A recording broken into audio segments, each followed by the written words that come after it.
Mango ಪಚ್ಚರಾಗಿ ನಿಮಗೆ ಎಷ್ಟು feel ಕೊಡ್ತು ಆ ಪಾತ್ರ ಮಾಡುವಂಥದ್ದು? ಯಾಕಂದ್ರೆ ಸಾಮಾನ್ಯವಾಗಿ ಒಂದು ಸಿನಿಮಾ ಅಂತಿದ್ದಾಗ ಅಷ್ಟಕ್ಕೆ ಸಿನಿಮಾ ಆಯ್ತಾ ಮುಗಿತಾ ಅನ್ನೋ ಥರ ಇರುತ್ತೆ. ಬಟ್ ನಿಮಗೆ ಆ ಮೈಸೂರು ಮೇಲೆ ಒಂದು ಫೀಲ್ ತಂದ್ಕೊಟ್ಟಂಥ ಸಿನಿಮಾ ಬಗ್ಗೆ ಮಾತಾಡೋ ಒಂದು ಎಕ್ಸೈಟ್ಮೆಂಟ್ ಇದ್ದೇ ಇರುತ್ತೆ ನಿಮ್ಮ ಮಾತುಗಳಲ್ಲಿ. ಸೊ ಅಷ್ಟೊಂದು ಖುಷಿ ಕೊಟ್ಟಿದೆಯಾ ಅದೊಂದು ಪಾತ್ರ?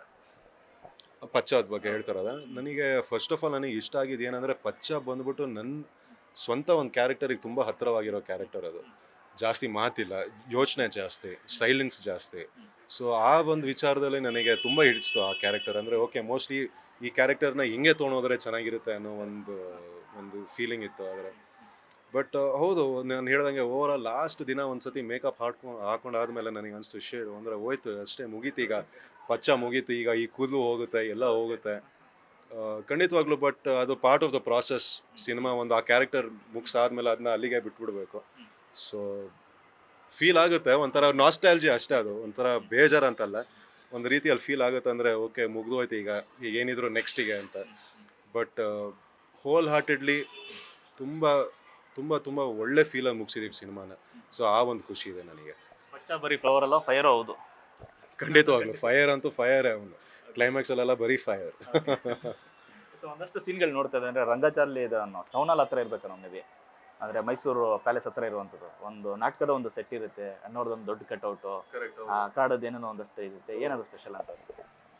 ಸೊ ನಾನು ಹೇಳ್ದಂಗೆ ಅಂದರೆ ತುಂಬ ನಡೆದಿರೋ ಟೈಮ್ ಫ್ರೇಮ್ ಇಟ್ಕೊಂಡೇ ಮಾಡಿರೋದು ನಾವು ಈ ಸಿನಿಮಾನ. ಸೊ ನಾವು ಸುಮ್ಮನೆ ಟೈಮ್ ಫ್ರೇಮ್ 2006 ಅಂತ ನಾವು ಅಲ್ಲಿ ಪಿಕ್ಚರಲ್ಲಿ ಹಾಕಲ್ಲ. ಸೊ ಇಂಡಿಯನ್ ಕ್ರಿಕೆಟ್ ಟೀಮಲ್ಲಿ ನಡೆದಿರೋ ಒಂದಿಷ್ಟು ದೊಡ್ಡ ದೊಡ್ಡ ಇವೆಂಟ್ಸ್ನ ಇಟ್ಕೊಂಡ್ಬಿಟ್ಟು ಅದನ್ನ ಟೈಮ್ ಫ್ರೇಮಾಗಿ ಇಟ್ಕೊಂಡಿದ್ದೀವಿ ಸಿನಿಮಾದಲ್ಲಿ. ಸೊ ನೀವು ಹೇಳ್ದಂಗೆ ಅನ್ನೋರ್ದು ಅದು ಬಂದಾಗ ಅದ್ರ ಸಿನಿಮಾ ಒಳಗಡೆ ಒಂದು ಇದಿರೋದು. ಸೊ ಅವ್ರು ಆ್ಯಕ್ಚುಲಿ ಅವ್ರು ತೀರೋಗಿದ್ದ ದಿನ ಅಲ್ಲಿ ಮೈಸೂರಲ್ಲಿ ಒಂದು ಇದು ಮಾಡ್ತಾ ಇರ್ತಾರೆ, ಅಂದರೆ ಅವರಿಗೆ ಒಂದು ಸೆಲೆಬ್ರೇಷನ್ ಥರ ಮಾಡ್ತಾ ಇರೋವಾಗ ಅಲ್ಲಿ ನಡೆಯೋ ಒಂದು ಚಿಕ್ಕ ಸೀಕ್ವೆನ್ಸ್ ಅದು. So that is what it was. ಕೊನೆಯದಾಗಿ ಸಿನಿಮಾ ಬಿಡುಗಡೆ ಯಾವಾಗ ಅನ್ನುವಂಥದ್ದು ದೊಡ್ಡ ಪ್ರಶ್ನೆ. ಇದು ತುಂಬಾ ದೊಡ್ಡ ಪ್ರಶ್ನೆ. ಬಟ್ ಇಲ್ಲ, ಇನ್ನೊಂದು ಕೆಲವು ದಿನದಲ್ಲಿ ಅನೌನ್ಸ್ ಮಾಡ್ತೀವಿ. ಬಟ್ ಫೆಬ್ಬಲ್ಲಂತೂ ರಿಲೀಸ್ ಮಾಡೋದು ಗ್ಯಾರಂಟಿ.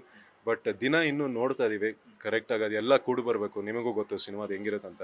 ಸೊ ಈ ಹಲವಾರು ವಿಷಯ ಒಂದು ಕೂಡಿ ಬಂದಾದಮೇಲೆ ಒಂದು ಡೇಟಿಗೆ ಒಂದು ತೀರ್ಮಾನ ತೊಗೊತೀವಿ. ತೊಗೊಂಡಾದ್ಮೇಲೆ ಖಂಡಿತವಾಗ್ಲೂ will announce it very soon. But ಫೆಬ್ಬಲ್ಲಂತೂ ಬರೋದು ಗ್ಯಾರಂಟಿ. ಸಂಕ್ರಾಂತಿ ಹಬ್ಬದ ಸಂಭ್ರಮ. ಸೊ ಇವತ್ತು ಅಂದರೆ ಈಗಾಗಲೇ ಒಂದು ದೊಡ್ಡ ಬಳಗ ಕ್ರಿಯೇಟ್ ಆಗಿದೆ ಸಂಜಿತ್ ಅವ್ರಿಗೆ, ಒಂದು ಅಭಿಮಾನಿ ಬಳಗ. ಸಾಕಷ್ಟು ಜನ ಓದ್ ಕಡೆ ಎಲ್ಲ ಜನ ಸೇರೋದಾಗಲಿ, ಸಿನಿಮಾ ಕಂಟೆಂಟ್ ಬಂದಾಗ ಪ್ರೀತಿಯಿಂದ ಮಾತಾಡೋದಾಗಲಿ ಎಲ್ಲ ಸಾಕಷ್ಟು ಸಂಖ್ಯೆಯಲ್ಲಿ ಇರುವಂಥದ್ದು. ಅಭಿಮಾನಿಗಳೇನಕ್ಕೆ ಏನು ಹೇಳಕ್ಕೆ ಇಷ್ಟಪಡ್ತಾರೆ ಹಬ್ಬದ ವಿಷಯ? ನನಗೆ ಎಲ್ಲದಕ್ಕಿಂತ ಹೆಚ್ಚಾಗಿ ನನಗೆ ಆ ಸಿನಿಮಾ ಮೇಲೆ ಅವರು ಪ್ರೀತಿ ತೋರಿಸ್ಬೇಕು. ಅಂದರೆ ಅದ್ರದ್ದು ಗ್ಯಾರಂಟಿ ಇದೆ ನನಗೆ. Because we have try to do something different.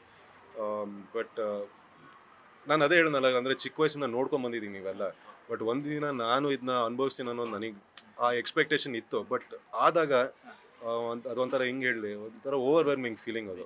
ಹೆಂಗೆ ಮಾಡಬೇಕು, ಎಲ್ಲಿ ನೋಡಬೇಕು, ಹೆಂಗೆ ಮಾಡಬೇಕು ನನಗೆ ಇನ್ನೂ ಗೊತ್ತಿಲ್ಲ ಅವೆಲ್ಲ. But it is such a beautiful feeling. ಅಂದರೆ ನಾವು ಮಾಡ್ತಿರೋ ಕೆಲ್ಸಕ್ಕೆ ಪ್ರೀತಿ ತೋರಿಸ್ತಾರಲ್ಲ ಜನ, ಆ ಅಪ್ರಿಸಿಯೇಷನ್ ಆಗಿರ್ಬೋದು, ಆ ಒಂದು ಆ ಪ್ರೀತಿ ಆಗಿರ್ಬೋದು, ಇಟ್ ಇಸ್ ನನ್ನ ಕಾನ್ಫಿಡೆನ್ಸಿಗೆ ತುಂಬ ಬೂಸ್ಟ್ ಆಗುತ್ತೆ ಅವೆಲ್ಲ. ಸೊ ನನಗೆ ಮೇನ್ ಇರೋದೇ ಸಿನಿಮಾ ಗೆಲ್ಲಬೇಕು. ಸಿನಿಮಾ ಗೆದ್ದಾದ್ಮೇಲೆ ಜನ ಅದು ನೋಡಿ ಅವ್ರಿಗೇನು ಇಷ್ಟ ಆಗುತ್ತೋ ಅದ್ರ ಮೇಲೆ ಬರ್ತಾರೆ. ನೋಡ್ತಾ ಇದ್ದೀನಿ, ಕಾಯ್ತಾ ಇದ್ದೀನಿ ಅವೆಲ್ಲ ಆಗೋಕ್ಕೆ ಲೈಫಲ್ಲಿ.